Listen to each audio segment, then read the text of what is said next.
이제 브로드캐스트가 시작됩니다. 모든 참석자가 듣기 전용 모드에 있습니다. 안녕하세요. 텔레다인 르크로이에서 마케팅 업무를 담당하고 있는 성은숙입니다. 텔레다인 르크로이는 오실로스코프, 시리얼 데이터 분석기, 프로토콜 분석기의 리더로서 복잡한 전자신호에 대한 빠른 측정과 분석, 검증이 가능한 테스트 솔루션을 제공하고 있습니다. 이번 웨비나는 오실로스코프 프로브와 프로빙 시리즈 중 두 번째 시간으로 차동 프로브를 주제로 약 40분간 진행될 예정입니다. 질문이 있으실 경우에 질문창에 입력해 주시면 Q&A 시간에 답변 드리도록 하겠습니다. 마지막으로 웨비나 종료 후 닫기 버튼을 클릭하시면 설문창이 나타납니다. 설문에 참여해 주시는 모든 분들께는 커피 기프티콘을 발송드릴 예정이오니 많은 참여 부탁드리겠습니다. 그럼 기술지원팀 오창훈 이사님을 모시겠습니다. 네, 안녕하세요. 텔레다인 르크로이에서 기술 지원 업무를 맡고 있는 오창훈입니다. 그동안의 웨비나를 계속 진행해 오면서 추가적으로 진행했으면 좋겠는 주제로 여러 참석자분들께서 프로브를 선정을 해주셔서 지금 3개로 나눠가지고 진행을 하고 있는데요. 프로브들은 주파수 대역으로도 나눌 수 있고 또 특정 방법으로도 여러 가지 나눌 수 있는데 지금 이 시리즈는 싱글핸드, 그러니까 그라운드하고 신호를 측정하는 그런 싱글핸드 프로브를 첫 번째로 다뤘고요. 이번에는 차동 프로브에 대해서 다루도록 하겠습니다.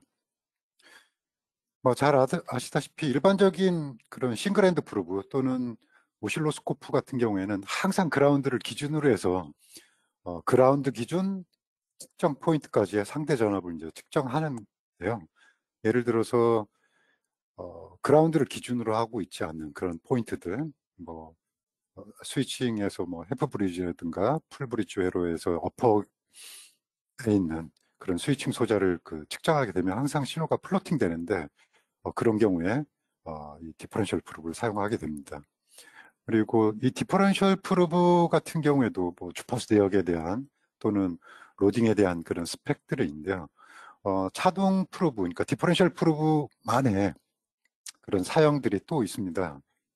다이나믹 레인지라든가 아니면 커먼 모드 리젝션 레이쇼 어떤 것들이 있는데 이런 것들이 실제 신호 측정할 때 어떤 영향을 줄 수 있는지 한번 자세하게 좀 알아보도록 하겠습니다. 그리고 차동 신호를 측정하는 방법은 2가지가 있어요. 일반적으로 저는 여기다 차동 프로브 이렇게 써놨지만 보통은 트루 디퍼런셜이라고 부릅니다. 그래서 차동 프로브를 사용하거나 차동 증폭기, 그러니까 디퍼런셜 앰플리파이어에서 사용하는 그런 방법들이 있을 수 있고요. 그리고 쿼지 디퍼런셜이라고 해서 아마 슬라이드를 보면 금방 아실 것 같아요. 2개의 신호를 각각 포착을 하고 오실로스코프 연산을 통해서 디퍼런셜 데이터를, 그러니까 측정 파형을 원하는 방법을 보통 쿼지 디퍼런셜이라고 부릅니다. 아니면 채널 A-B 방법 이렇게 부르기도 합니다. 전체적으로 싱글핸드 프로브에 관련된 내용은 지난 파트 1에서 잠깐 다뤘었고요.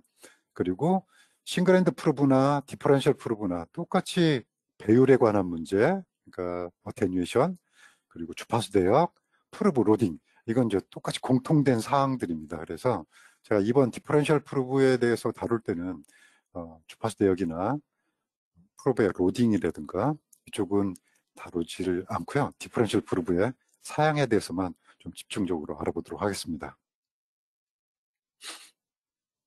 아까 잠깐 말씀드렸지만 플로팅 돼 있는 두 전압 측정 포인트가 그라운드로 베이스하지 않는 그런 회로들을 보통 그냥 플로팅 회로라고 부르는데 오실로스코프로는 그런 플로팅 포인트를 프로빙하기가 어렵다도 아니고 안 됩니다. 그래서 항상 오실로스코프는 접지를 기준으로 해야 되고요. 물론 싱글핸드 프로브도 그렇습니다. 그래서 플로팅 전압을 어떻게 프로빙을 할 수 있느냐, 그리고 또 그러한 플로팅 측정에서는 저희가 아까 말씀드린 그 디퍼런셜 프루브를 사용하는데요. 지금 여기는 기본적인 기본 오실로스코프고요. 오실로스코프는 항상 전원의 그라운드가 접지가 연결이 돼 있어야 되죠. 그래야 이 기준을 가지고 전압을 측정하게 됩니다. 그리고 싱글핸드 프로브 같은 경우도 마찬가지로 항상 그라운드 리드가 있습니다. 그리고 이 점은 여기에 연결되는 그 지점은 이 스코프의 셰시에 연결된 지점과 전압 레벨이 0으로 항상 같아야 됩니다. 그래서 이런 종류의 측정기들 또는 프로브들을 싱글 엔드라고 이렇게 부릅니다. 근데 이쪽 오른쪽에 있는 이 회로를 보면 뭐 해프 브리지일 수도 있고 풀 브리지의 일부일 수도 있는데요. 지금 전체 전압이 DC 전압이 약 350V 정도 차이가 있고요. 그리고 마이너스 115에서부터 175까지 이렇게 플로팅 되어 있는 부분에서 여기 게이트하고 뭐 컬렉터나 에미터 또는 이쪽을 이제 그 소스나 이쪽을 찍는다. 이쪽에 전압에 대해 프로빙 하고 싶다. 그러면 이 둘 중에 한 곳은 반드시 그라운드에 돼 있어야 되는데 이 두 부분 모두 다 특정한 전압 레벨을 가지고 있습니다. 그래서 이런 경우에 그라운드를 둘 중에 한 곳에 되게 되면 쇼트가 나가지고 회로나 또는 오실로스코프, 프로브 연결된 어떤 장치에건 피해를 줄 수가 있습니다. 그래서 이런 측정을 원하는 측정을 해야 되는 경우 우리는 이제 차동 측정이 필요하다라고 얘기를 할 수 있고요. 또 다른 한 예로는 보통 하이스피드 시리얼 데이터나 이런 것들은 최근에 다 데이터 플러스 마이너스를 방식을 이용해서 차동 방식의 신호를 전송하고 있습니다. 그리고 이 차동 방식을 사용하면서 또 신호를 굉장히 빠르게 전송을 하다 보니까 신호 속도가 빨라질수록 그러니까 그러니까 하이에서 로우로 스윙하는 전압 레벨은 자꾸 작아지고 있고요.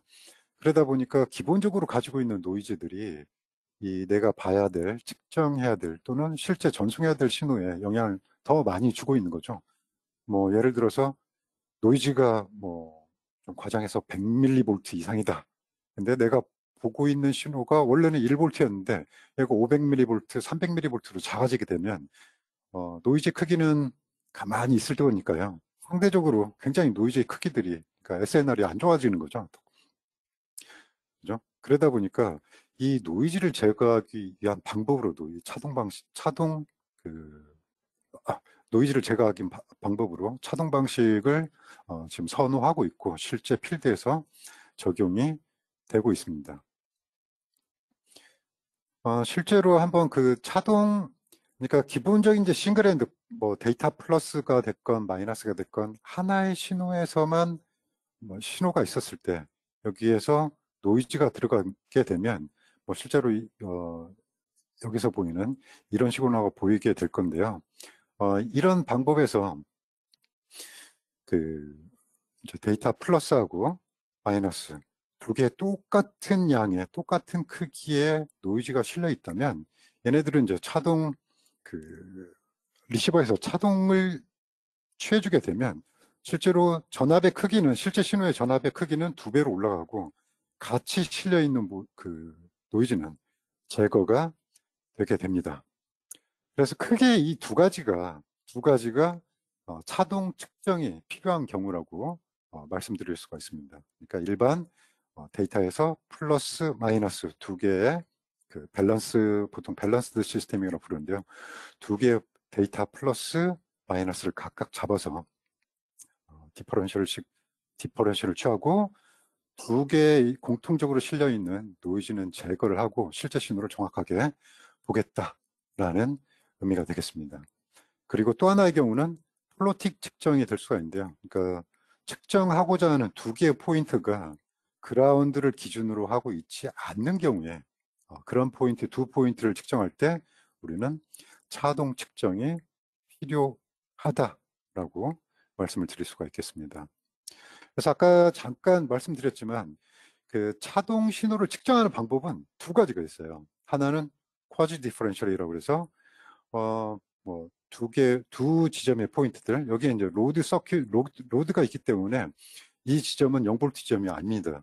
그래서 프로브 하나로는 뭐 B 포인트라고 생각을 하겠습니다. B 포인트를 측정하고 하나의 포인트로는 A 포인트를 측정해서 오실로스코프에서 이 하이사이드 A 지점하고 B 지점을 빼서 내가 원하는 파형을 관측하는 이런 방법이 있을 수가 있습니다.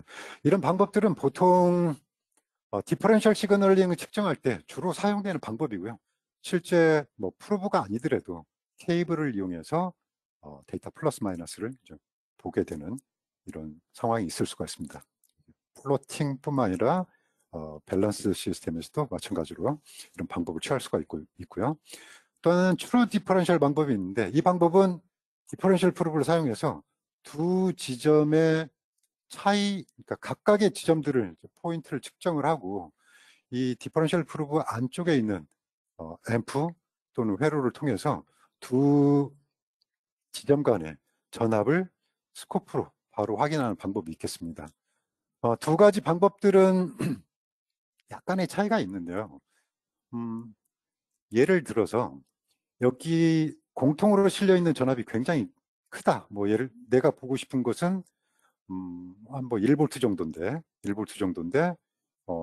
300볼트 정도의 커먼 전압이 플로팅 전압이 여기에 들어와 있다. 그러면 첫 번째로 이 각각의 프로브가 받아가지고 들어오는 신호를 스코프 화면에 표시를 하려면 적어도 50볼트 디비전당 50볼트 정도의 그 스케일 조절이 필요합니다.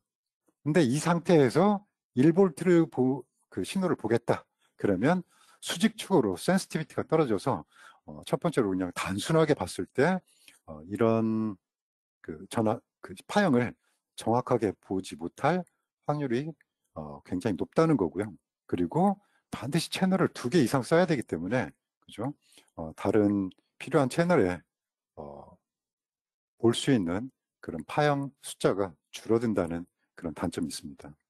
대신에 디퍼런셜 프로브 또는 트루 디퍼런셜을 사용하는 경우는 두 지점 간의 전압, 그러니까 플로팅 전압이 높다고 하더라도 이 디퍼런셜 앰프 부분 또는 그 프로브의 회로에서 두 지점 간의 차이만 오실로스코프로 넣어주기 때문에 여기가 300볼트여도 굳이 오실로스코프 세팅이 뭐 50볼트 퍼 디비전이 될 필요가 없다. 여기에서는 200mV 퍼 디비전이나 또는 100mV 디비전에서도 이 신호를 충분히 확인할 수 있기 때문에 훨씬 더 버티컬적으로 그 수직축의 분해능을 유지하면서 차동 신호를 관측할 수 있다는 그런 장점이 있습니다.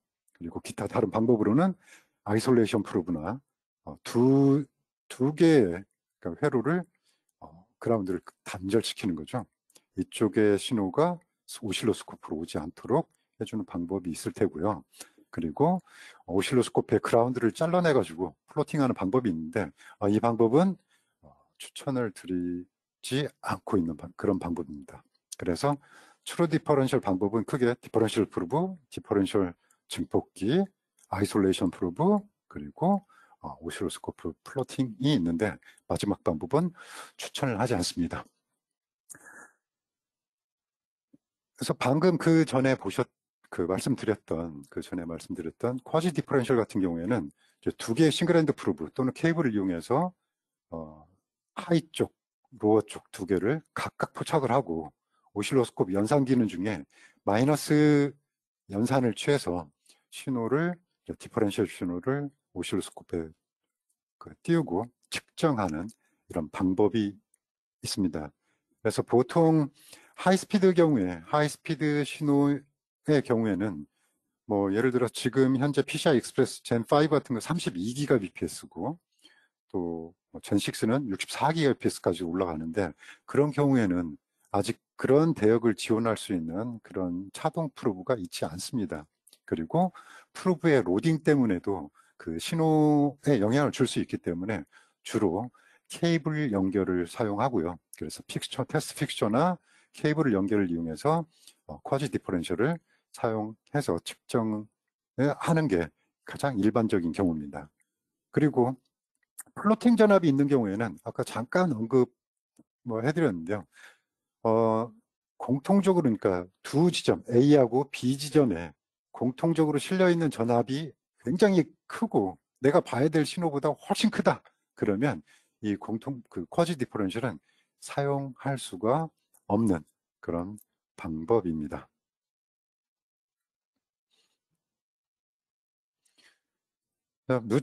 다시 한번 같은 이야기인데요. 쿼지 디퍼런셜의 예를 한번 말씀드리도록 하겠습니다. 같은 아까 보여드렸던 아주 간단한 그러면 그대로 갖다 놨고요. 이쪽에 흘러 들어가는 전압을 170mm 피크라고 했으니까요. 플러스 170, 마이너스 170에서 전체 피크는 약 340V 정도가 됩니다. 그리고 이쪽에 흐르는 전류가 500mA하고 이쪽 저항이 1옴이라고 가정을 하면 실제 여기에 걸리게 될 내가 관측하고 싶어하는 전압은 그죠? 500mV가 되겠네요. 500mV가 될 겁니다. 근데 지금 이 플러스 170에서 마이너스 170까지 보려면 오실로스코프는 첫 번째로 볼티지 퍼 디비전이 340mV니까요. 최소한 50mV 퍼 디비전이 돼야 됩니다. 그죠? 최소한 50mV 퍼 디비전이 돼야 되고 또는 그거보다 더 큰다면 100mV 디비전이 되겠죠. 근데 그 상태에서 내가 500mV 신호를 관측한다. 이것은 거의 신호를 볼 수 없는 상황이 됩니다. 한 칸당 50mV, 50V인데 그거에 1000분의 1만큼의 전압을 내가 보고 싶다. 이건 사실 노이즈에 가려져 가지고 여기에 보이는 이런 신호가 신호를 확인할 수가 없습니다. 그래서 첫 번째로 이렇게 공통전압으로 실려있는 이게 내가 봐야 될 신호보다 훨씬 큰 경우에는 이 방법은 절대로 사용할 수가 없습니다. 그리고 이걸 디퍼런셜 프로브에서 사용하는 용은 같은 커먼 모드 신호의 전압이 여기에 약 피크로 340V였고요. 내가 측정하고 싶은 신호는 지금 500mV입니다. 여기에 이게 잘못됐네요. 500mV입니다. 그래서 여기는 약 700대 1 정도로 이렇게 돼 있는데 이거 170으로 이제 가정을 하고 생각을 해보면 이게 이 두 개의 비율, 커먼 모드하고 내가 봐야 될 출력되는 신호가 340대 1이라면 이걸 커먼 모드로 변환하면 340대 1이 되고요. 이걸 예를 들어서 프로브의 커먼 모드 리젝션 레이쇼가 340대 1 정도다. 그러면 얘네 둘이 완전히 같아집니다.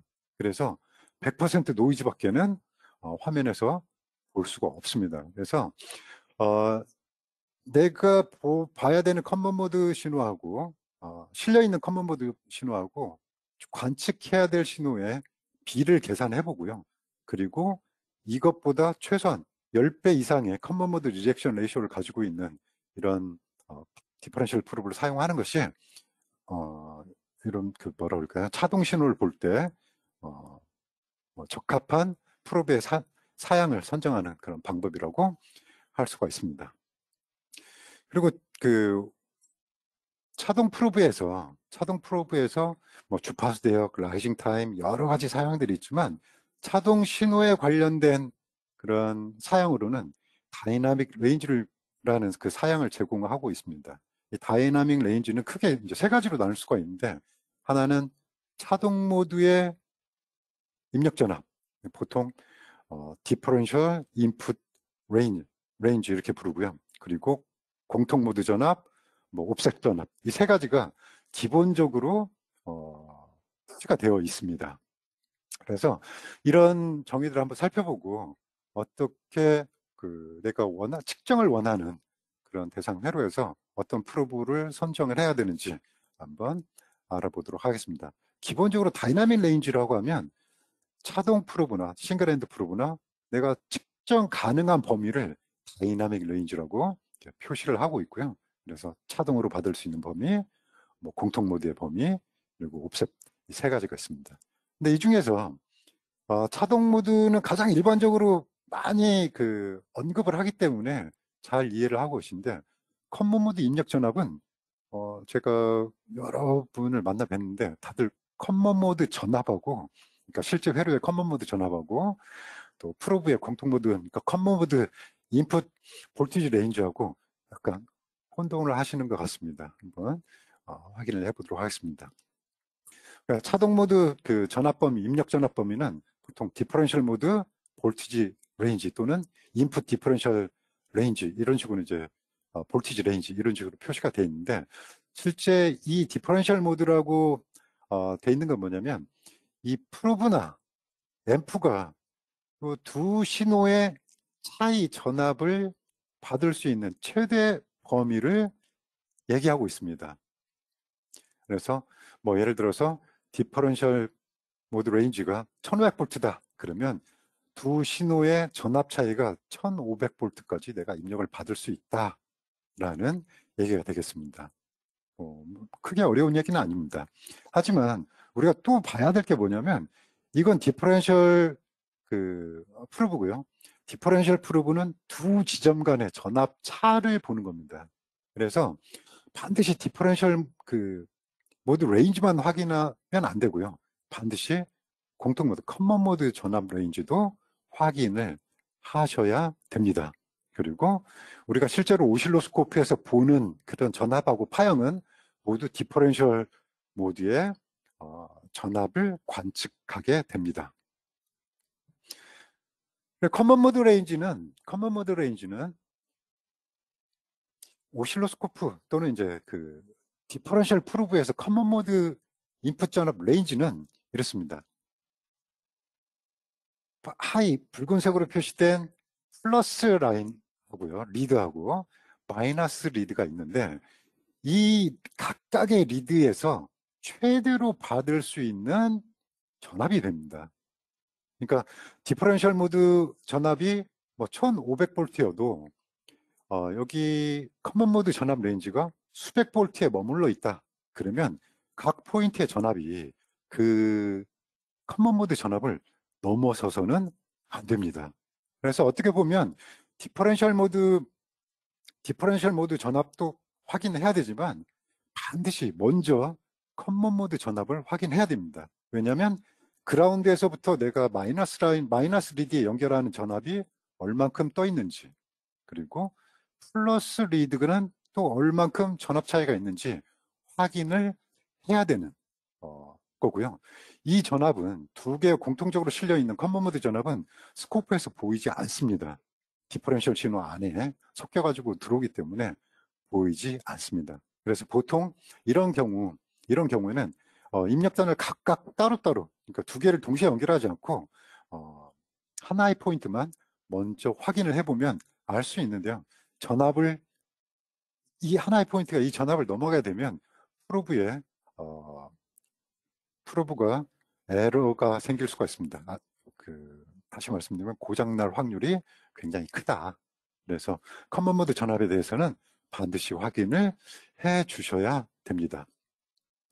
그리고 옵셋 레인지 같은 경우에는 특정 프로브 같은 경우에는 옵셋 범위를 제공하지 않는 경우가 있어요. 그러니까 이 옵셋 범위를 제공하지 않는다는 얘기는 내가 어떤 두 신호의 전압 차이를 측정했는데 오실로스코프 안에 파형이 보이지 않았을, 그러니까 이 범위를 넘어갔을 때 이걸 끌어내려 가지고 또는 올려서 스코프 화면에 내가 보고 싶은 파형을 다 볼 수 없게 되거나 항상 스코프 중앙 가운데서 픽스돼 가지고 아주 작게 신호를 확인할 수밖에 없게 되는 겁니다. 그래서 전체적으로 내가 디퍼런셜 신호에 대해서 얼만큼 옵셋 전압을 줘서 뭐 화면 위아래로 파형들을 이동시킬 수 있느냐라는 것이 이 옵셋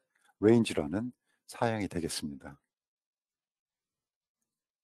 파트 1에서 싱글핸드 프로브에서 다이나믹 레인지에 대해서 잠깐 한번 말씀을 드렸는데요. 다이나믹 레인지 같은 경우에는 오실로스코프에서 표시할 수 있는 또는 그 프로브에서 전체적으로 입력받을 수 있는 그 범위를 얘기합니다. 뭐 예를 들어서 입력 신호가 10V를 기준으로 해서 위로 4V, 아래로 6V까지 14V, 6V까지 전체 8V의 범위가 되겠네요. 근데 이런 상황에서 예를 들어서 측정기나 또는 프로브에서 옵셋 기능이 없다. 그러면 어떻습니까? 이 신호는 지금 10V를 기준으로 해서 위로 올라가 있는데 오실로스코프는 0V를 기준으로 해서 8V까지만 볼 수 있고 옵셋 제공하는 기능이 없다. 그러면 얘가 볼 수 있는 범위는 이렇게 한정이 되고 실제 신호가 모양이 이렇게 들어오고 있음에도 불구하고 오실로스코프에서는 이렇게 탑하고 위에는 이제 전부 클리핑 된 겁니다. 그리고 이 부분밖에 확인이 안 되더라라는 거죠. 그래서 만약에 옵셋 기능을 지원하게 되면 지원하게 되면 내가 옵셋을 줘서 스코프의 센터 그라운드를 센터 지점을 이렇게 이동을 시켜가지고 그 원래 신호의 크기를 제대로 관측을 할 수 있게 된다라는 얘기가 되겠습니다. 자, 그럼 몇 가지 케이스를 한번 들어보도록 하겠습니다. 뭐 예를 들어서 차동 프로브의 차동 입력 범위가 1400V다. 그리고 커먼 모드 전압은 뭐 1000V다. 옵셋은 고려하지 않겠습니다. 여기서는. 그래서 두 가지 케이스, 이제 사양 이미 내가 가지고 있는 프로브의 사양이 이렇다면 내가 어떤 신호들을 측정할 수 있는지 한번 확인을 해보도록 하겠습니다. 여기에서 스윙하고 있는, 물론 여기서는 디퍼런셜로 이제 표시를 했는데요. 얘가 이쪽 실선으로 된 게 하이 쪽 리드를 연결한 지점이라고 가정을 하고 이쪽 마이너스 이쪽 점선으로 표시된 부분을 마이너스 리드의 선에 입력되는 거라고 가정을 한번 해보겠습니다. 만약 입력 신호가 0V에, 그러니까 커먼 포트가 없는 거죠. 0V 신호에서부터 700V까지 올라갔다가 아래쪽으로 700V 이런 식으로 이제 스윙을 하고 있다. 그러면 이 신호의 두 지점의 전압 차이는 1400V가 됩니다. 플러스 700, 마이너스 700 차이가 1400V가 됩니다. 그러면 우리 디퍼런셜 프로브의 디퍼런셜 모드 레인지가 1400V니까 만족하죠. 그리고 커먼 모드가 없습니다. 옵셋도 없고요. 그래서 이 경우에는 이 프로브를 이쪽에 사용할 수가 있게 됩니다. 그러면 이번에는 한번 볼까요? 신호의 옵셋이 350V가 있는 상태에서 1300V 정도, 여기 숫자가 잘못됐네요. 1300V 디퍼런셜을 사용하고 있다. 그러면 여기에서는 물론 이게 디퍼런셜로 1300이니까요. 이 범위 안에 무조건 들어옵니다. 근데 여기서 좀 더 확인해야 될 게 누구냐면 이겁니다. 커먼 모드 레인지가 얘가 지금 플러스의 최대 전압이 1000V 딱 맞는 거죠. 그리고 마이너스로는 마이너스 1000V까지, 그러니까 충분히 이 범위 안에 들어온다. 그래서 이런 경우에 이 커먼 모드 레인지하고 이쪽 범위, 최대 범위를 확인을 해 주셔야 됩니다. 이건 이제 반대 상황인데요. 아래쪽으로 1000V가 내려왔고요. 위쪽으로 0V네요. 차동으로 하면 1000V 차이가 나니까 디퍼런셜 모드와 전압 안에 모두 들어왔고요. 커먼 모드도 절대값 취해봤을 때 1000V니까 각 리드가 연결할 수 있는 1000V 안에 모두 들어와 있습니다. 그래서 측정이 가능한 거죠. 여기서도 보면 500V에서부터 마이너스 900V까지, 그러면 1400V네요. 딱 디퍼런셜 모드 그 전압 레인지에 들어왔고요. 그리고 두 개 모두 절대값들이 커먼 모드 전압 안에 들어와 있습니다. 측정 가능한 케이스입니다. 네, 여기 빨간색으로 표시된 이 두 가지를 한번 살펴보겠습니다. 첫 번째로는 플러스 1400에서부터 플러스 600까지 디퍼렌셜을 취했더니 800V네요. 그죠? 여기 계산 잘못됐죠? 800V입니다. 아이고, 네, 800V고요. 800V면 디퍼렌셜 모드 전압 안에 들어와 있습니다. 보통은 이렇게 계산을 해서 차동 전압 들어오니까 내가 이걸 사용할 수 있겠구나 라는 게 첫 번째로 잘못된 거라는 얘기입니다. 왜냐하면 이 현재 프로브는 커먼 모드 전압이 1000V로 제한되어 있기 때문에 각 포인트 어느 라인 하나라도 1000V를 넘어서서는 안 된다는 겁니다. 하지만 이쪽 그 최고 전압이 1400V로 커먼 모드 전압을 넣어놓기 때문에 이 가지고 있는 이 프로브는 이 신호를 측정할 수가 없습니다. 그리고 두 번째로는 이런 경우는 가장 빠르게 우리가 인지할 수 있는 거죠.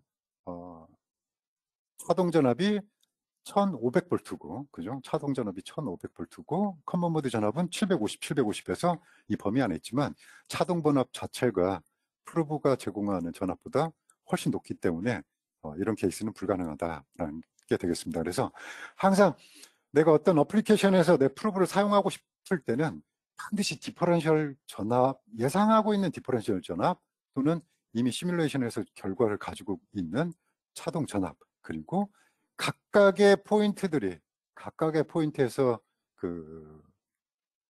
확인할 수 있는 최대값, 최소값이 커먼 모드 프로브의 커먼 모드 레인지 안에 들어와 있는지를 확인을 반드시 하셔야 됩니다.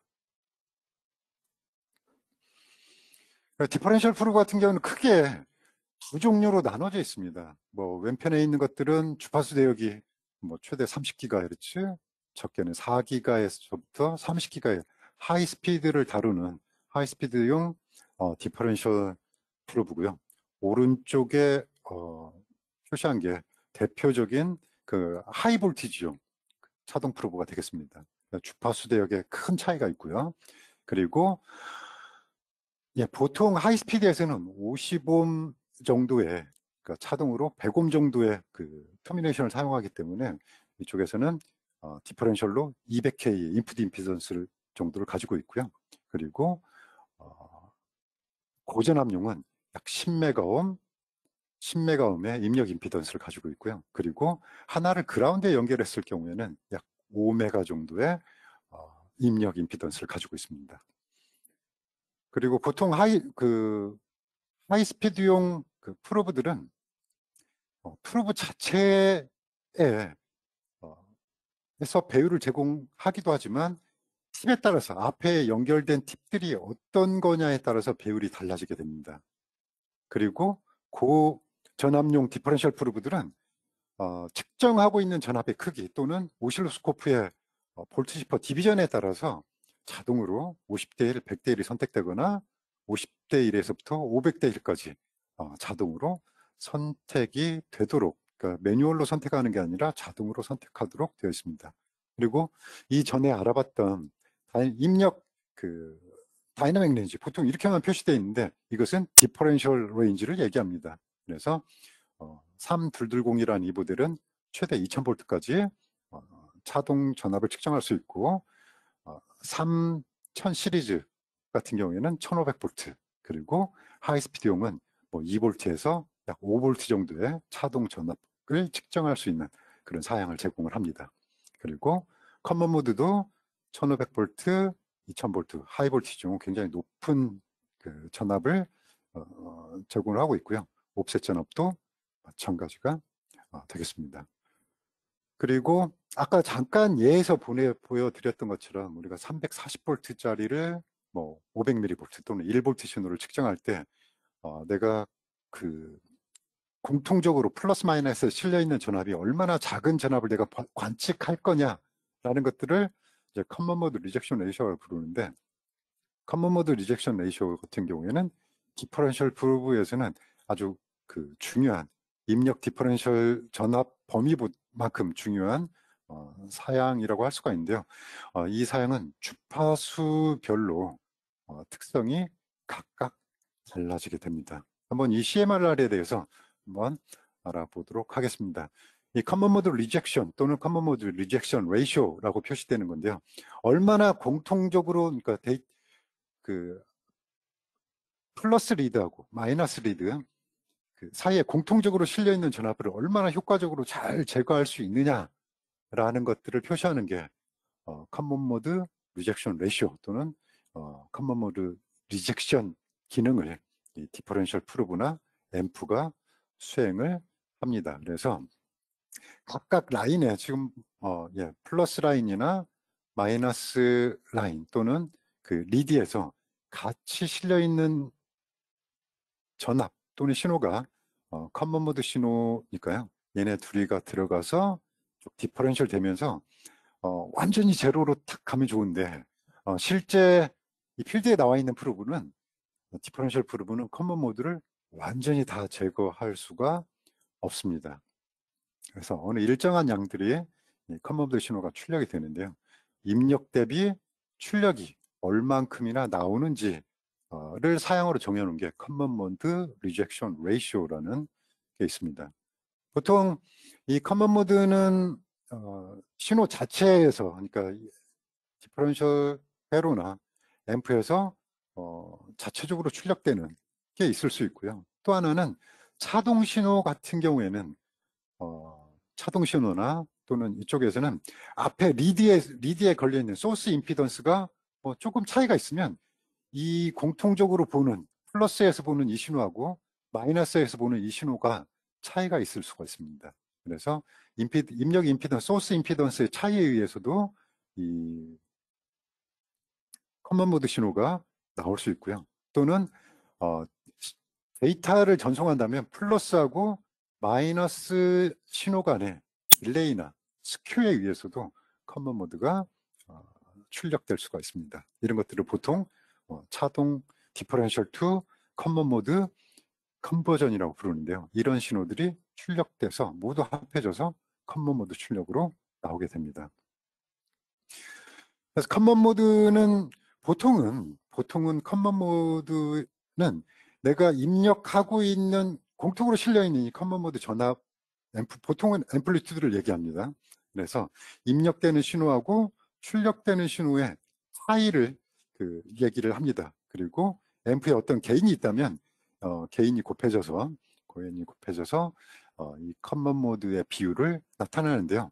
보통은 이 안쪽에 들어있는 이 값, 그죠?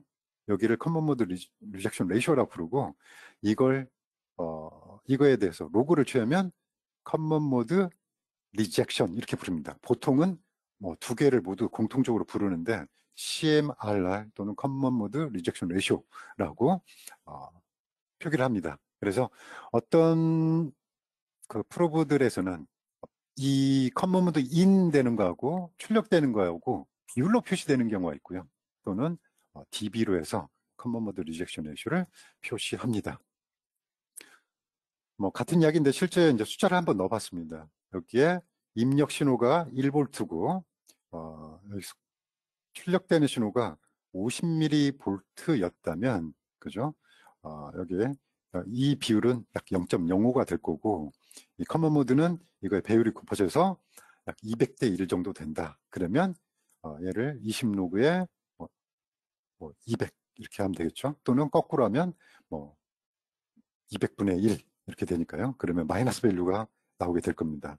사실 이 두 가지의 커먼 모드 리젝션 레이쇼가 어느 경우에는 마이너스인 경우가 있고 플러스인 경우가 있는데 사실은 두 개가 같은 의미입니다. 내가 출력하고 입력을 어떤 걸 기준으로 해서 비교를 하고 있느냐 차이고요.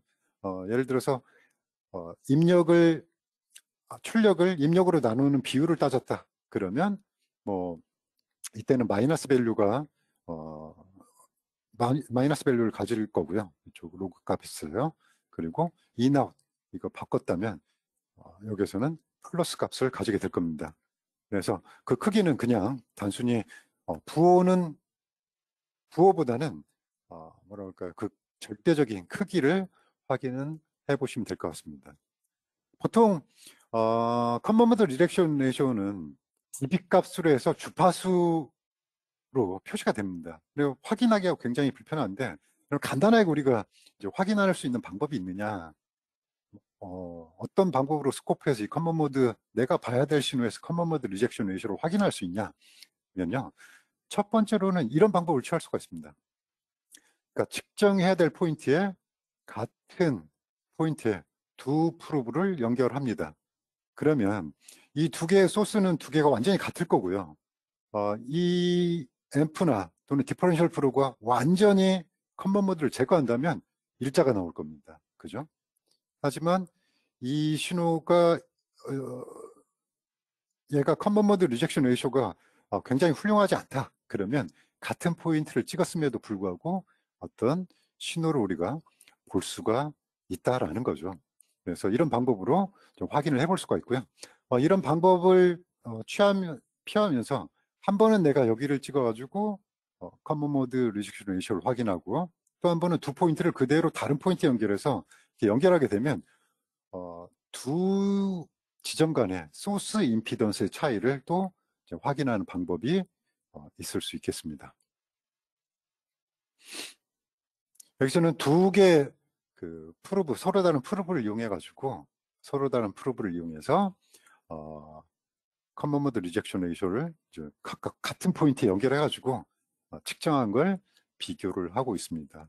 그래서 입력 신호가 약 340V였는데 그리고 내가 보고 싶은 건 약 15V였다. 그러면 이 둘을 따져보면 뭐 22대 1 정도로 자체의 커먼 모드가 이제 계산이 될 수가 있고요. 그러면 내가 이걸 측정하고 싶다면, 이런 상황에서 측정하고 싶다면 실제로 아까 말씀드린 대로 곱하기 10 하면 적어도 226대 1 정도의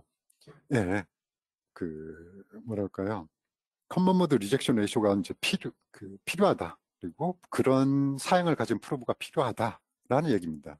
근데 이걸 가지고 이제 여기 10MHz에서 30dB의 그 커먼 모드 리젝션 레이쇼를 가진 프로브하고 10MHz에서 50dB의 커먼 모드 리젝션 레이쇼를 가진 두 프로브를 측정해 봤을 때 얘가 충분히 300대 1로 커먼 모드를 줄였음에도 불구하고 아주 미세하게 어떤 커먼 신호들이 출력되고 있는 것을 확인할 수가 있습니다. 이쪽 왼편에서는 약 30dB, 그러니까 50대 1 정도죠. 필요한 건 지금 220대 1 정도가 필요한데 그게 4분의 1 정도 사양을 가진 커먼 모드 리젝션 레이쇼를 가진 프로브로 같은 포인트를 연결했을 때 굉장히 큰 신호들을 확인할 수 있고, 현재는 디비전당 1V로 설정을 해서 보이긴 하지만 이런 신호들은 내가 관측할 15V 안에 전부 다 포함이 돼서 스코프에서 확인이 됩니다. 그리고 이 화면은 하이스피드 신호에서 데이터 플러스하고 마이너스 신호를 이제 각각 포착을 하고요. 왼편에 보이는 건 두 신호의 채널 1번하고 채널 2번의 전압차, 그러니까 차동 전압이 되겠습니다. 차동 전압 신호가 이렇게 보였고, 그리고 이제 두 신의 커먼 모드 전압을 이제 확인할 수 있는 방법은, 그죠? 빼고 나면 차동이 생기니까요. 얘네들은 두 개를 합했습니다. 두 신호 A하고 B를 합해가지고 두 개의 신호 차를 보고 있는데 실제 크기는 이거의 2분의 1만큼이 차동 신호의 크기라고 할 수가 있는데요. 여기에서는 커먼 모드 신호긴 한데 데이터 플러스하고 마이너스 신호에서의 스큐, 그러니까 딜레이에 의해서 엣지가, 서로라는 엣지가 어느 특정한 시간차를 두고 들어왔을 때 발생한 그런 커먼 모드 출력을 확인을 하는 모습입니다. 두 개의 그러니까 두 스코프 또는 이제 차동 프로브의 사양을 확인하기 위해서 제가 두 개의 프로브의 매뉴얼에서 이 커먼 모드 그래프를 이제 가져왔습니다. 하나는 HVD 3106A라는 모델이고요. 그리고 ADP 305라는 굉장히 오래전에 나온 이 모델입니다. 그리고 그래프는 얘가 85dB 정도에서 쭉 내려가고 있는데 얘는 거꾸로죠. 마이너스 왼편 수직축이 지금 얘는 양의 수를 가지고 있고 얘는 음의 값을 가지고 있는데 이 값은 아까 말씀드린 대로 입력 때 출력을 받냐, 출력 때 입력을 받냐의 차이일 뿐이고요. 실제 그 크기는 같다고 보시면 됩니다. 그래서 간단하게 그 사양을 보면 ADP305가 100MHz의 라이징 타임이 약 3.5나노 정도 되고요. 그리고 자체 노이즈는 약 50mV 정도 됩니다. 그리고 커먼 모드 리젝션 레이쇼가 이 그래프에서 보고 있는 대로 약 50Hz 미만에서는 그래프상에서는 뭐 약 82dB, 거의 85dB에 가까운데 사양서에는 80dB로 표시가 되어 있습니다. 80dB면 약 1000대 1 정도의 비율을 가지고 있고요. 그리고 100kHz에서는 약 50dB 정도, 50dB면 300대 1 정도 됩니다. 그리고 오른쪽으로 비교하고 있는 HVD 3106 같은 경우는 주파수 대역이 약간 높습니다. 120메가로요. 그리고 주파수 대역이 높기 때문에 상대적으로 라이징 타임은 빠를 거고요. 그리고 노이즈도 적고 그렇습니다. 그리고 약 여기 60Hz에서 약 85dB에서 90dB 정도의 90dB에 가까운 커먼 모드 리젝션 레이쇼를 가지고 있고요. 1메가에서는 약 70dB 정도, 65 또는 70 이 정도의 크기를 가지고 있습니다. 두 가지를 가지고 한번 신호를 비교한 파형을 한번 보겠습니다. 여기서는 해프 브릿지에서 어퍼하고 로어 게이트가 있는데 각각 첫 번째로는 로어 사이드를 찍었습니다. 그래서 노란색으로 보이는 그 파형이 오른쪽에 보이는 HVD 3106이고요. 약간 분홍색으로 보이는 이 파형이 ADP 305라는 모델을 이용해서 찍은 파형 결과입니다. 여기 보면 첫 번째로 우리가 볼 수 있는 건 뭐냐면 플래트니스입니다. 서서히 올라가는 이 지점에서 굉장히 리니어리티가 좋게 거의 직선에 가깝게 노란색은 올라가고 있는 반면에 이 분홍색은 노이즈 더하기 이게 지금 약간의 이제 플럭츄레이션이 이렇게 생기고 있습니다. 그렇죠? 탑 부분에서요. 그리고 아래쪽에 있는 베이스 부분에서도 관측을 해봤을 때도 마찬가지로 분홍색하고 노란색하고 파형의 차이를 보이고 있습니다. 이런 게 바로 그 커먼 모드 리젝션 레이쇼의 차이라고 이렇게 볼 수가 있고요. 뭐 사실 실상 이 로어 게이트 같은 경우에 로어 쪽 같은 경우에는 소스가 그라운드에 붙어 있는 경우가 많습니다. 그래서 패시브 프로브로도 충분히 액세스할 수 있는 그런 그 측정 포인트라고 할 수가 있습니다. 이번에는 같은 시스템에서 어퍼 쪽에 게이트 드라이브를 한번 측정을 했습니다. 그죠? 어퍼 쪽을 프로빙을 했더니 왼편이 ADP 305고요. 오른편이 HVD 3106인데요. 전체적으로 파형 모양을 그냥 대략적인 모양을 봤을 때는 비슷해 보입니다.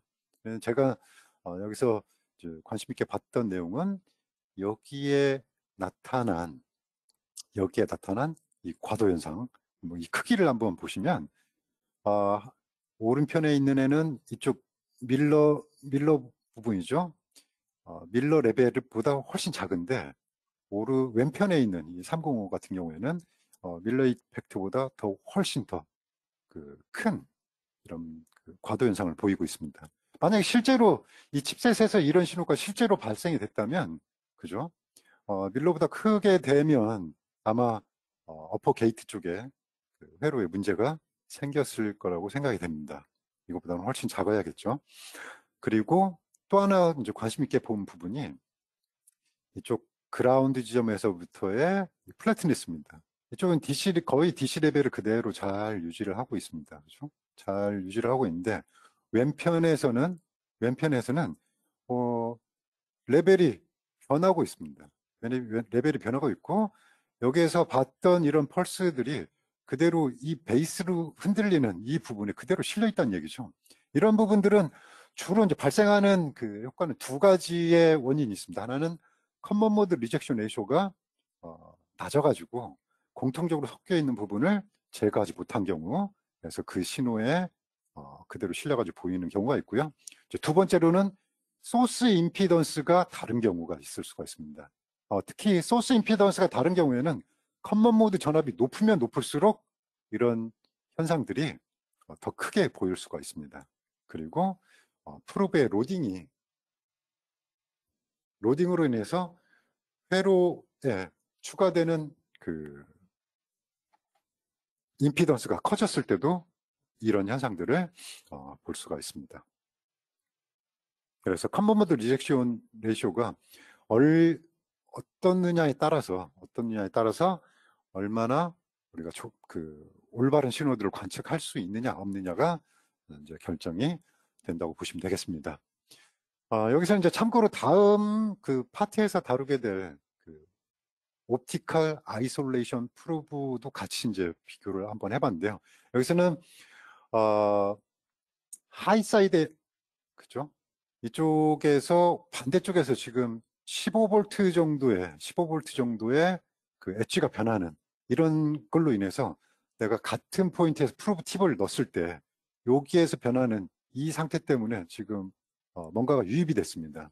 그래서 한번 내가 그럼 필요한 커먼 모드 리젝션 레이쇼는 얼마나 되느냐 확인해 보기 위해서 이 펄스의 크기를 확인했습니다. 이게 15V고 커먼 모드로 출력된 신호가 1V 피크를 가지고 있습니다. 그래서 이 두 개를 비교를 해보면 15대 1 정도고요. 이걸 dB로 환산하면 24dB 정도 됩니다. 그리고 이 라이징 타임을 이제 측정을 했을 때 약 40나노 정도가 측정이 됐고요. 이 라이징 타임이라면 이걸 주파수로 환산하면 약 9메가 정도의 그 라이징 타임을 가지고 있습니다. 그래서 이런 경우라면 이제 두 가지를 이제 고려를 합니다. 첫 번째, 커먼 모드 리젝션 레이쇼는 필요한 커먼 모드 리젝션 레이쇼는 얼마냐? 적어도 150대 1이 돼야 되고 이것을 dB로 환산하면 40dB 또는 43dB 정도 된다. 그러면 이 그래프에서요. 가지고 계신 프로브 또는 사용하고 싶은 프로브의 사양서에서 약 9메가, 10메가 정도를 찾아보겠습니다. 10메가 정도에서 크기를 확인하는 거죠. 그랬더니 HVD 3106은 약 35dB 정도를 가지고 있네요. 그리고 HVF4 같은 경우에는 10메가 정도에 가봤더니 130dB예요. 그죠? 그래서 이런 경우에 이제 두 가지를 비교를 해봤을 때 30dB 쪽에 약 30dB의 특성을 가지고 있는 애는 이거에 의해서 이런 그 트랜지션을 보여줬지만 100dB 이상 또는 80dB 이상의 필요한 사양보다 훨씬 높은 커먼 모드 리젝션 레이쇼 비율을 가진 프로브를 썼더니 어때요? 공통적으로 들어오는 이 파형은 완전히 제거되고 보이지 않게 된다. 이런 것을 확인을 할 수가 있겠습니다. 그리고 기타 뭐라 그럴까요? 디퍼런셜 프로브에 리드가 두 개가 나와 있는데 이 리드를 예를 들어서 아주 넓게 벌려놓고 쓰게 된다면 주변에서 들어오는 마그네틱 상황들, 그러니까 EMI들이 그대로 다 표시가 다 들어오게 됩니다. 그리고 커먼 모드 리젝션 레이쇼가 좋지 않으면 여기에 공통적으로 받는 것도 다 제거하지 못하고 출력의 노이즈로 보이게 됩니다. 그래서 여기 앞에 있는 두 개의 리드를 이런 식으로 꼬아주면 면적이 줄어들게 되고요. 주변에서 들어오는 이런 필드 영향을 최소화시켜서 신호를 관측을 할 수가 있게 됩니다. 제가 사실 그 디퍼런셜 프로브라고 하더라도 프로브 로딩이 뭔지 감쇄율에 또는 노이즈에 어떻게 영향을 받는지 설명을 드려야 되는데 이 부분은 파트 1에서 좀 설명을 많이 드렸습니다. 그래서 이 부분 링크를 참고해 주시면 좋겠습니다. 그리고 다음 주제로는 아이솔레이션 프로브에 대해서 좀 확인을 해보도록 하겠는데요. 아이솔레이션 프로브는 미세한 신호, 센서 신호를 본다든가 아니면 최근에 그 이슈가 되고, 그러니까 오래전부터 이슈는 됐었지만 그 겐이나 실리콘 카바이드 같은 소자를 사용하는 그런 스위칭 소자 측정 또는 뭐 굉장히 커먼 모드 전압이 높은 이런 측정이 필요한 경우에 이 아이솔레이션 프로브를 사용할 수가 있는데요. 이거에 대해서 다음 웨비나에서 한번 자세히 알아보도록 하겠습니다. 그리고 오늘 커버한 내용들도 제가 르크로이 블로그, 네이버의 블로그에 대부분 다그 뭐죠? 연재하거나 기사를 써놓은 게 있습니다. 그래서 이 부분을 참조하시면 좀 더 도움이 될 거라고 생각이 되고요. 그리고 오실로스코프하고 똑같은 인터페이스의 것을 우리 PC에서 확인할 수 있는 그런 시뮬레이션 툴을 뭐 오프라인 분석기라고 해야 맞을 것 같습니다. 오프라인 분석기를 여러분 PC에 설치해가지고 확인을 할 수가 있는데 그걸 우리는 마우이 스튜디오라고 부르고 있고요. 웹에서 무료로 다운받으시거나 또는 그 유료 버전을 선택하실 수도 있겠습니다. 네, 제가 준비한 건 여기까지고요. 지금 보니까 몇 가지 질문이 올라와 있는데요. 질문 한번 확인해 보고요. 시간을 마치도록 하겠습니다. 자,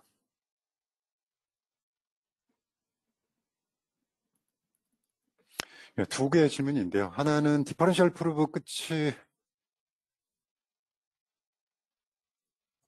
오토 제로를 누르는 사실 디퍼런셜 차동 프루브나 또는 차동 프루브를 사용했을 때 할 때 처음 연결을 해가지고 이 오토 제로를 수행해 주는 게 맞죠. 근데 이 오토 제로는 커먼 모드 리젝션 레이쇼라기보다는요.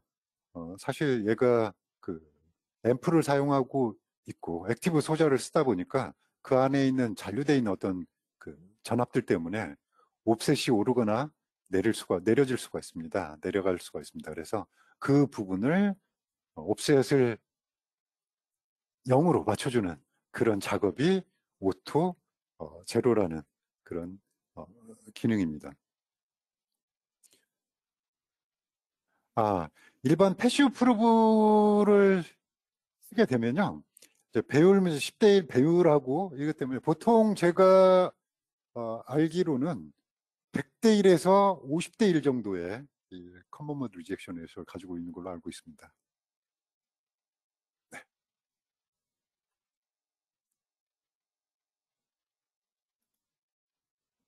혹시 지금 질문창으로 들어온 건 두 가지의 질문이 있는데요. 혹시 다른 질문 있으시면 예, 질문창에 넣어주시면 제가 바로 답변을 드리도록 하겠습니다.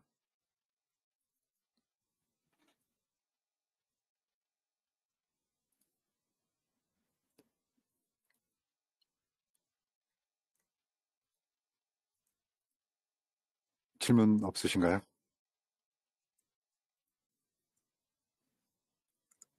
예, 질문 없으시면 제가 이쪽에서 웹 페이지에서 teledynelecroy.com에서 이제 보실 수 있는 프로브 종류들만 잠깐 설명을 드리도록 하겠습니다. 설명드리고 마치도록 하겠습니다. 첫 번째로 있는 것은 1.5기가 대역 미만의 차동 프로브 하이스피드에 속하는 거고요. 그리고 4기가에서 30기가 대역의 프로브, 그리고 이제 커먼 모드가 좀 높은 범위에서 또 밴드위스도 1기가를 지원하는 그런 DL 시리즈의 디퍼런셜 프로브가 있을 수 있고요. 그리고 제가 오늘 보여드린 것은 얘하고 그러니까 이 하이 볼티지 디퍼런셜 프로브에 대해서 주로 이제 말씀드렸습니다. 그리고 패시브 프로브, 하이 볼티지 패시브 프로브, 일반적으로 사용하는 일반 싱글핸드 패시브 프로브가 있고요.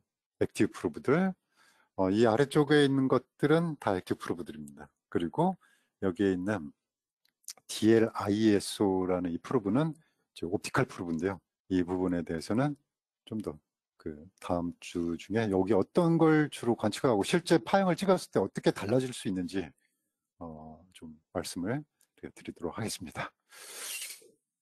네, 더 질문이 없으신 것 같아서요. 오늘은 여기서 마치도록 하겠습니다. 오늘 참석해 주셔서 감사합니다. 수고하셨습니다.